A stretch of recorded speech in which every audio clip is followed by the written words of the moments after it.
ನಾವು ಈ ಕಂಬಳವನ್ನ 22ನೇದಾಗಿ ಆಚರಣೆ ಮಾಡೋದಕ್ಕೆ ನಮಗೊಂದು ಅವಕಾಶವನ್ನ ಸಿಕ್ಕಿದೆ.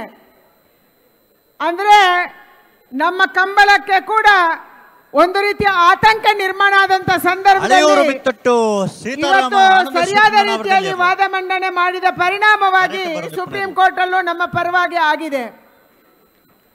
ನಮ್ಮ ಕೋಣಗಳನ್ನ ಮಕ್ಕಳಂತೆ ನಮ್ಮ ಕೋಣ ಸಾಕುವವರು ಅದರ ಓನರ್ಸ್ ಸಾಕ್ತಾರೆ.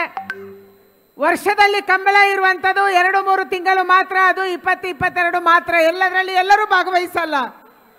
ಆದರೆ ಉಳಿದಂಥ 11 ತಿಂಗಳು 10 ತಿಂಗಳು 11 ತಿಂಗಳು ಅದಕ್ಕೆ ಸರಿಯಾದ ರೀತಿಯಲ್ಲಿ ಆಹಾರವನ್ನು ಹಾಕಿ ಅದರ ಮೈಗೆ ಎಣ್ಣೆಯನ್ನು ಹಚ್ಚಿ ಅದಕ್ಕೆ ಮಸಾಜನ್ನು ಮಾಡಿ ಮಕ್ಕಳಿಗಿಂತ ಚೆನ್ನಾಗಿ ಈ ಕಂಬಳದ ಕೋಣಗಳನ್ನು ನಮ್ಮ ಹಿರಿಯರು ಸಾಕ್ತಾರೆ. ಅದಕ್ಕಾಗಿ ಸಪ್ರೇಟ್ ಜನ ಇಟ್ಟಿರ್ತಾರೆ, ಅದಕ್ಕಾಗಿ ವಿಶೇಷವಾದ ಖರ್ಚನ್ನು ಮಾಡ್ತಾರೆ.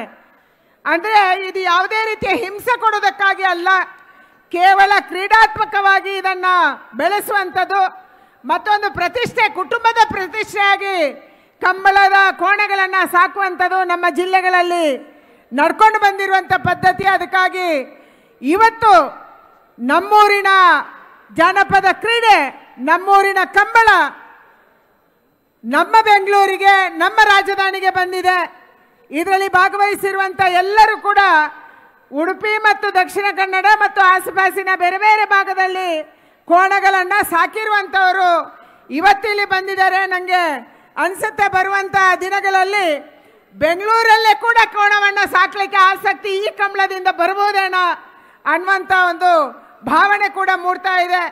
ಹೇಗೆ ಕಾಂತಾರ ಸಿನಿಮಾದ ಮೂಲಕ ನಮ್ಮ ದೈವಾರಾಧನೆ ಇಡೀ ದೇಶದಾದ್ಯಂತ ಪ್ರಪಂಚದಾದ್ಯಂತ ಒಂದು ಚರ್ಚೆ ಮತ್ತು ಭಕ್ತಿಗೆ ಕಾರಣ ಆಯಿತು, ಅದೇ ರೀತಿ ಬೆಂಗಳೂರಲ್ಲಿ ನಡೀತಾ ಇರುವಂಥ ಈ ಕಂಬಳ ನಮ್ಮ ಜನಪ್ರಿಯ ಕ್ರೀಡೆಯನ್ನು ಇಡೀ ಜಗತ್ತಿಗೆ ತೋರಿಸುವಂಥ ಮಾಧ್ಯಮದ ಮೂಲಕ ಇಡೀ ರಾಜ್ಯ ಮತ್ತು ದೇಶಕ್ಕೆ ತೋರಿಸುವಂಥ ಕೆಲಸ ಇವತ್ತು ಆಗ್ತಾ ಇದೆ. ಇದರ ಸಂಘಟಕರಿಗೆ ಎಲ್ಲರಿಗೂ, ಇದರ ಶ್ರಮ ಹಿಂದಿರುವಂಥ ಎಲ್ಲ ಶಕ್ತಿಗಳಿಗೆ, ಎಲ್ಲ ಶ್ರಮಕ್ಕೆ ನಾನು ಧನ್ಯವಾದಗಳನ್ನು ಹೇಳಿ, ಈ ಕಂಬಳ ಯಶಸ್ವಿ ಆಗಲಿ.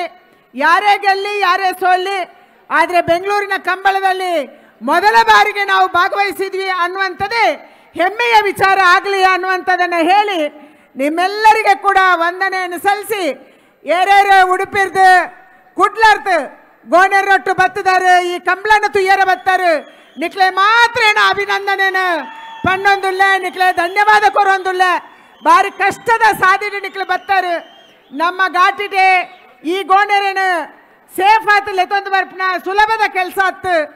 ಅಂಡ ಸಕಲೇಶ್ವರದ ಘಾಟಿನ ಮಿತರ್ದು ನಮ್ಮ ಗೋಣೆರೀನಿ ನಮ್ಮ ರಾಜಧಾನಿಗೆ ಬರೆದು ಐನ ಲೆತ್ತೊಂದು ಬರ್ಪನ ಕೆಲಸನು ಭಾರಿ ಕಷ್ಟಪಡಿದು ನಿಕ್ಲೆ ಮಲ್ತಾರೆ.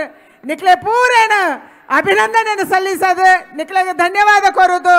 ಯಶಸ್ವಿ ಆಯ್ತು. ವಾಪಸ್ ಊರಿಗೂ ಎಲ್ಲ ನಮ್ಮ ಪೂರ ಮುಗಿನರ್ಕ ಪೋಡು ಬರ್ಪಿ ವರ್ಷ ಆಚರಣೆ ಮಾಡ್ಪನ ಕಂಬಳಾಗ ಬಕ್ಕೋರ ನಿಕ್ಲೆ ಬರೋಡು ಬಂಡದು ನಿಕ್ಲೆ ಪೂರ ಪ್ರಾರ್ಥನೆ ಮಲ್ತೊಂದು ನಿಕ್ಲೆ ಆಲ್ ದಿ ಬೆಸ್ಟ್. ಎಡ್ಡಾವಡು ನಮ್ಮ ಜನಪದ ವಿಶೇಷತೆ, ನಮ್ಮ ಭಾಗದ ನಮ್ಮ ಕರಾವಳಿಯ ವಿಶೇಷತೆ ಇಡೀ ಜಗತ್ತಿನಲ್ಲಿ ವಿಶೇಷವಾಗಿ ಎಲ್ಲರಿಗೂ ಪ್ರಚಾರ ಆಗಲಿ ಅನ್ನುವಂಥ ಪ್ರಾರ್ಥನೆಯನ್ನ ಮಾಲಿಂಗೇಶ್ವರ ಮತ್ತು ನಮ್ಮ ಎಲ್ಲ ದೈವ ದೇವರುಗಳಿಗೆ ಮಾಡ್ತಾ ನಿಮ್ಮೆಲ್ಲರಿಗೆ ವಂದಿಸಿ ನನ್ನ ಮಾತು ಮುಗಿಸ್ತೀನಿ. ನಮಸ್ಕಾರ. ಜೈ ಹಿಂದ್.